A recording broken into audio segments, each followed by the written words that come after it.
मुझे हर बार तू भाया लाया सपने हजार तू लाया ऐसे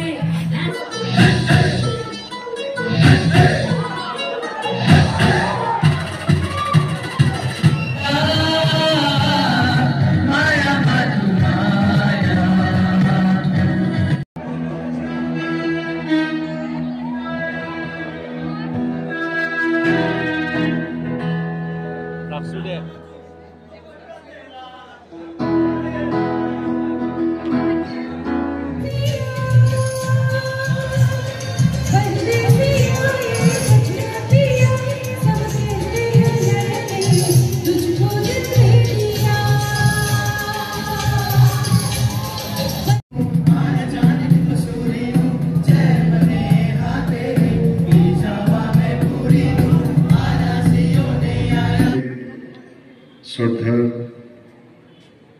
আজি ফ্রেশার মিটস এন্ড পার্টি এই প্রোগ্রামর chief guest doctor Birinchi Kumar Das principal Barpeta girls college respected principal sir mister Bipin PS vice principal mister Mukul Das STEM integrated academy Director Arvind sir, IITN faculties Mr. Prakash sir, Raghav sir, Sabir Khan sir, Mr. Ratul sir, Mr. Ajit sir, respected and well-wishers, parents Raju Ali Dangoria, Moromor Satru Satri, Aru well-wishers parents আৰু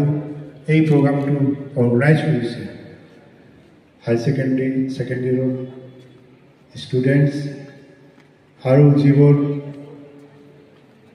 student যাৰ কাৰণে পাৰ্টিটো arrange কৰা হৈছে class 11ৰ মোৰ মৰমৰ ছাত্ৰ ছাত্ৰীসকল মই সকলোকে আজিৰ এই ফ্ৰেছাৰ পাৰ্টি কাম মিট আপোনালোকক মই আদৰণি জনাইছোঁ মোৰ আগৰ বক্তা এজন শিক্ষাবিদ তেখেতে বিভিন্ন কথাৰ জৰিয়তে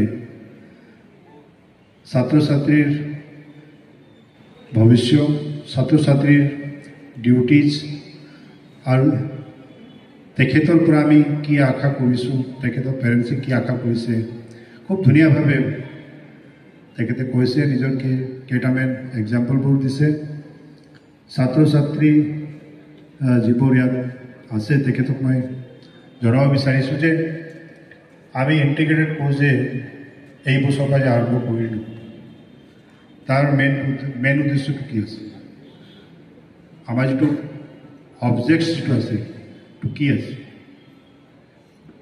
মই চেণ্ট টেৰেছা ইনষ্টিটিউশ্যনৰ লগত যেতিয়াৰ পৰা জড়িত হ'লোঁ বহুত পেৰেণ্টছে মোক আহি কৈছে যে ছাৰ আপুনি যেতিয়াৰ পৰা কামাণ্ড হাতত লৈছে আমি বিভিন্ন ধৰণৰ ডেভেলপমেণ্টেই হওক একাডেমিক ৰিফৰ্মছেই হওক এইবোৰ আমি চাবলৈ পাইছোঁ গতিকে আমি আপোনাৰ পৰা আশা কৰিছোঁ যে আমাৰ বৰপেটাৰ এই অঞ্চলৰ যিবোৰ ছাত্ৰ ছাত্ৰী বাহিৰলৈ যায় উচ্চ শিক্ষা লাভ কৰাৰ কাৰণে আৰু বিশেষকৈ কোটা বা গুৱাহাটীত বা পুনে বা বেংগলোৰ তাত তেখেতে গৈকে যেতিয়া শিক্ষা লাভ কৰে তেতিয়া চিলেক্টেড পেৰেণ্টছবোৰ পঠাব পাৰে সবেতো মানে ফাইনেন্সিয়েলি ইমান কেপেবল নহয় যে তেখেতৰ ল'ৰা ছোৱালীক বাহিৰলৈ পঠাব পাৰে কিন্তু শিক্ষাৰ অধিকাৰটো সকলোৰে আছে সবে শিক্ষা পাব লাগে যাই আৰ্থিকভাৱে কেপেবল নহয় তেখেতে যে শিক্ষা পাব নালাগে তেনেকুৱাতো নহয়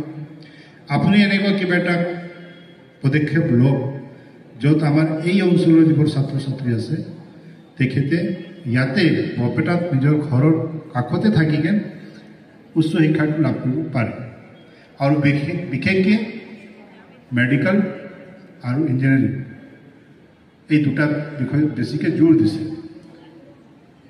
মই যোৱা ৩-৪ বছৰ বিভিন্ন ঠাইত মই ভিজিট কৰিছোঁ যোৱা বছৰ মই কোটা নিজে গৈছোঁ 3 দিন মই কোটাত থাকিলোঁ তাৰ মই পৰিৱেশ চালোঁ কিছু মোৰ ৰিলেটিভছ আছে কোটাত তেখেতক মই লগ কৰিলোঁ আৰু মই গোটেই কথাখিনি চালি জাৰি চাই এটা সিদ্ধান্তত আহিলোঁ সিদ্ধান্তত অহাৰ পিছত মই অৰবিন্দ ছাৰৰ লগত কথা পাতিলোঁ এটা প্লানিং কৰিলোঁ যে আমাৰ ছাত্ৰ ছাত্ৰীয়ে আমি কেনেকৈ ইণ্টিগ্ৰেটেড কোৰ্চ ইয়াত দিব পাৰোঁ য'ত আগন্তুক সময়ত যিবোৰ মানে আপোনাৰ যিবোৰ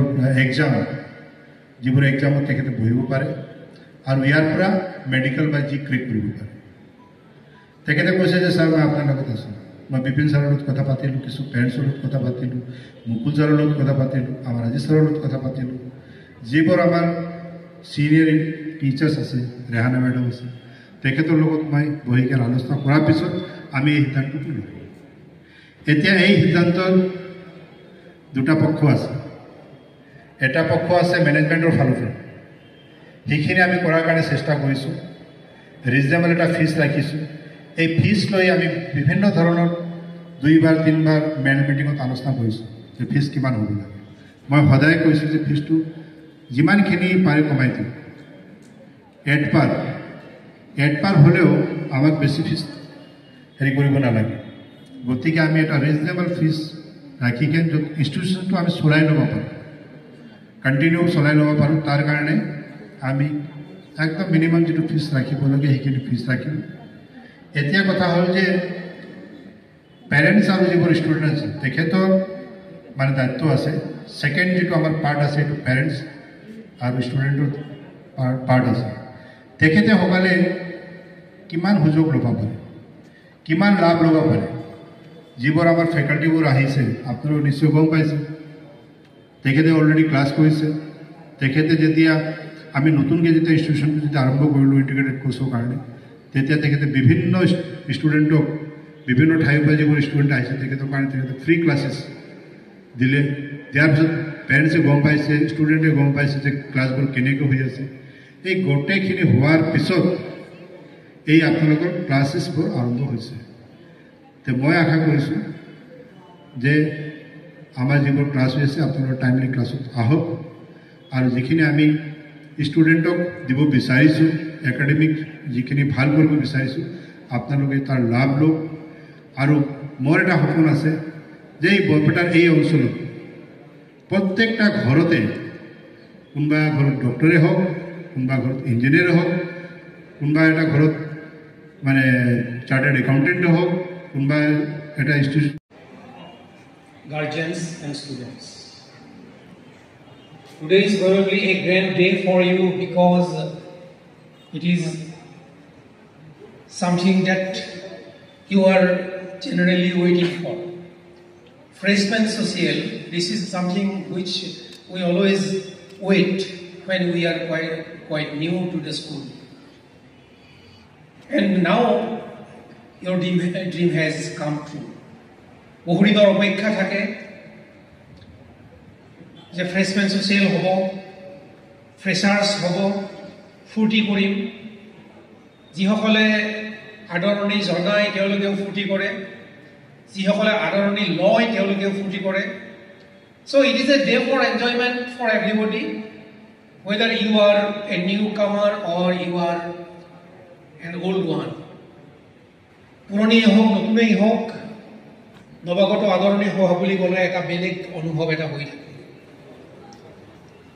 আমি নিজেও নৱাগত আছিলোঁ এদিন এই উত্তেজনাটো নৱাগত আদৰণি সভা বুলি আমাৰো আছিল আমিও বিচাৰিছিলোঁ যে আমাক আদৰণি জনাওক আৰু এটা সময়ত আমি বেলেগক আদৰণি জনোৱাৰ কাৰণে সাজু হৈছিলোঁ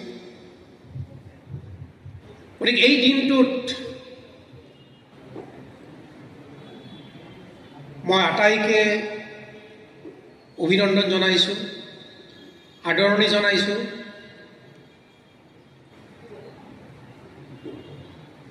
Freshers Social is not a function which only gives you entertainment. Though we regard it as a scope for entertainment, we will get entertained because someone will sing here, someone will dance here, someone will do other things which can give us joy. কিন্তু এটা কথা মনত ৰাখিব লাগিব যে freshmen social মানে কেৱল আনন্দৰ আদান প্ৰদানেই নহয়। ফ্ৰেছমেন ছ'চিয়েল মানে এটা নতুন উদ্দীপনাৰে নিজকে আগুৱাই নিয়াৰ প্ৰয়াস। আমি এখন মহাবিদ্যালয়লৈ আহোঁ, এখন স্কুললৈ আহোঁ, এখন বিশ্ববিদ্যালয়লৈ যাওঁ কিহৰ কাৰণে? শিক্ষা লাভ কৰিবলৈ। কিন্তু প্ৰশ্নটো হ'ল যে শিক্ষা আমাক কিয় লাগে? শিক্ষা আমাক কিয় লাগে? শিক্ষা আমাৰ প্ৰয়োজনীয় কিয়? প্ৰথম কথা, সকলো ছাত্ৰ ছাত্ৰীয়ে শিক্ষা ল'বলৈ আহে এই কথাটো চিন্তা কৰি যে তেওঁ ভৱিষ্যতে কিবা কৰিব লাগিব, হয়নে নহয়? প্ৰতিগৰাকী ছাত্ৰ ছাত্ৰী তেওঁলোকৰ অভিভাৱকৰ চিন্তা যে আমাৰ ল'ৰা ছোৱালী ডাঙৰ হৈ এদিন কিবা কৰিব লাগিব। কিবা কৰিব লাগিব মানে জীৱিকা নিৰ্বাহ কৰিব লাগিব। জীৱিকা নিৰ্বাহৰ কাৰণে যিখিনি ধন উপাৰ্জন কৰিব লাগে সেইখিনি উপাৰ্জন কৰিব লাগিব। গতিকে শিক্ষাৰ প্ৰথম উদ্দেশ্য যদি আমি চাওঁ, জীয়াই থকাৰ কাৰণে প্ৰয়োজনীয় ধন উপাৰ্জন কৰিব পৰাকৈ নিজকে সক্ষম কৰি তোলা। সেইকাৰণে কোনোবাই ধেমালিতে কৈছিল এবাৰ, শিক্ষা মানে হ'ল শিক আৰু খা। শিকি লোৱা কেনেকৈ ধন উপাৰ্জন কৰিব পাৰি আৰু সেই ধন উপাৰ্জন কৰি খোৱা। শিক আৰু খা, শিক্ষা। যদিও ধেমালিতে কোৱা কথাটোৰ গুৰুত্ব নোহোৱা নহয়। কাৰণ আমি প্ৰত্যেকেই, আমাক যদি সোধা যায়, বাল্যকালত আমাক যদি সোধা যায় যে তুমি কি হ'বা, তোমালোকক যদি মই এতিয়া সুধো তুমি ভৱিষ্যতে কি হ'বা, কোনোবাই বিজ্ঞান পঢ়াসকলৰ কোনোবাই ডক্টৰ হ'ব, কোনোবাই ইঞ্জিনিয়াৰ হ'ব, কোনোবাই মহাবিদ্যালয় বা বিশ্ববিদ্যালয়ৰ শিক্ষক হ'ব, কোনোবাই ব্যৱসায়ী হ'ব, কোনোবাই ৰাজনৈতিক নেতা হ'ব। মুঠৰ ওপৰত যিয়েই নহওক কিয় তেওঁ ধন উপাৰ্জন কৰিব পৰা সক্ষম মানুহ হ'ব। সেইটোৱে হ'ল আমাৰ প্ৰথম চিন্তাটো, হয়নে নহয়? ডক্টৰ কিয় হয় মানুহে? তোমাক যদি মাই এইম ইন লাইফ লিখিবলৈ দিয়া হয়, you write I want to be a doctor, my aim in life is to be a doctor. আৰু তাৰ পিছত যিখিনি লিখিবা যে কিয় তুমি ডক্টৰ হ'ব বিচৰা, তেনেহ'লে তুমি লিখিবা তাত যে ডক্টৰ হ'লে মানৱ সেৱা কৰিব পাৰি। কিন্তু কেৱল মানৱ সেৱাই নহয়, ডক্টৰ হ'লে ভাল উপাৰ্জন হয় আৰু ভালকৈ জীয়াই থাকিব পাৰি নিজে, সেই কথাটো আছে। কিন্তু কথাটো হ'ল আমি কেৱল শিক্ষা লাভ কৰোঁ ধন উপাৰ্জন কৰিবলৈ কেনে?